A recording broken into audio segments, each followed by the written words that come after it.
संभल जो इसलिए जाना जाता था कि भाईचारे के साथ वहाँ रहते हैं लोग, वहाँ अभी से नहीं, सदियों पुराना भाईचारा हजारों साल से इसी तरह रहते आए हैं। लेकिन अचानक ये जो घटना हुई है, ये सोची समझी रणनीति के तहत वेल प्लान्ड हुआ है और वहाँ के भाईचारे को गोली मारने का काम हुआ है। जो घटना हुई है वो सोची समझी साजिश है।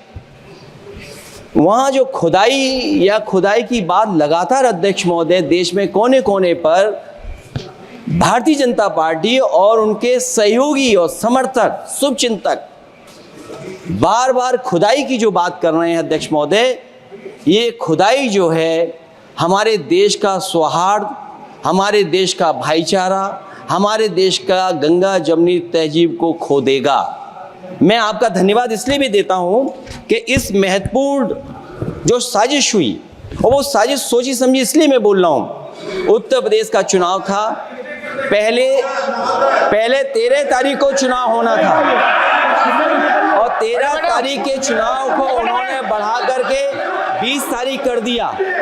और इस जो घटना है मैं आपके सामने पढ़ना चाहता हूं।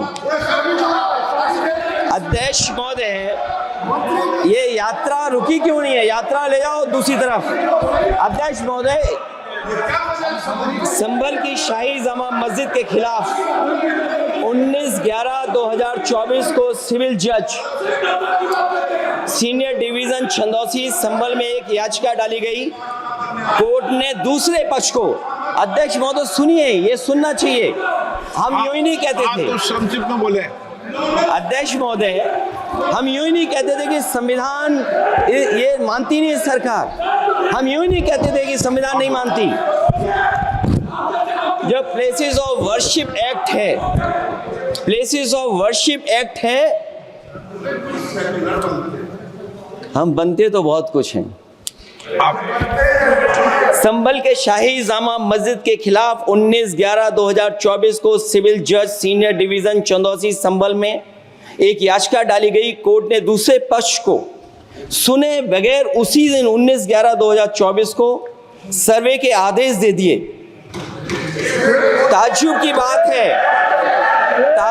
बात है, संभल के जिलाधिकारी संभल और पुलिस अधीक्षक संभल आदेश को पढ़े बगैर 2 घंटे के बाद सर्वे के लिए पुलिस बल के साथ शाही जामा मस्जिद पहुंच गए। जामा मस्जिद की कमेटी, जनप्रतिनिधि, उलेमा इकराम, सभी अधिवक्ताओं ने सहयोग दिया। जिलाधिकारी संभल और पुलिस अधीक्षक संभल ने 2.5 घंटे सर्वे के बाद कहा सब सर्वे पूरा हो चुका है और अब रिपोर्ट कोर्ट को भेज दी जाएगी। लेकिन दिनांक 22/11/2024 फ्राइडे को जुम्मे की नमाज के लिए लोग नमाज अदा करने के लिए जामा मस्जिद पहुंचे, लेकिन पुलिस प्रशासन ने बैरिकेड लगा दिया ताकि लोग नमाज न पढ़ सकें। उसके बाद भी लोगों ने संयम बरतते हुए नमाज अदा की और किसी प्रकार का विरोध प्रदर्शन नहीं किया। 29/11/2024 को कोर्ट की अगली तारीख तय थी। शाही जामा मस्जिद की कमेटी और मुस्लिम समाज के सभी लोग कोर्ट में केस की पैरवी के लिए तैयारी कर रहे थे, परंतु दिनांक 23/11/2024 की रात पुलिस प्रशासन द्वारा कहा गया 24/11/2024 यानी अगले दिन सुबह को दोबारा सर्वे किया जाएगा। शाही जामा मस्जिद कमेटी और अधिवक्ता ने कहा कि इस सर्वे तो मुकम्मल हो चुका है, अब दूसरे सर्वे की क्या आवश्यकता है? कोर्ट के आदेश का हमने पालन कर दिया, अगर दूसरे सर्वे कराना है तो दोबारा आदेश करवाएं, कोर्ट के आदेश के बाद हम दोबारा सर्वे करा देंगे। लेकिन जिलाधिकारी संभल और पुलिस अधीक्षक संभल ने कोई सुनवाई नहीं की और तानाशाही दिखाते हुए सुबह के वक्त से पहले शाही जामा मस्जिद आ गए। शाही जामा मस्जिद कमेटी और मुस्लिम समाज के लोगों ने फिर भी धैर्य रखा और दोबारा सर्वे के लिए अंदर ले गए। सर्वे के दौरान करीब 1.5 घंटा बाद जब जनता को सूचना मिली तो वो इकट्ठा होना शुरू हो गए। लोगों ने सर्वे का कारण जानना चाहा तो सर्किल ऑफिसर ने उनके साथ गाली गलौज की और लाठीचार्ज करवाकर बुरी तरह जख्मी कर दिया।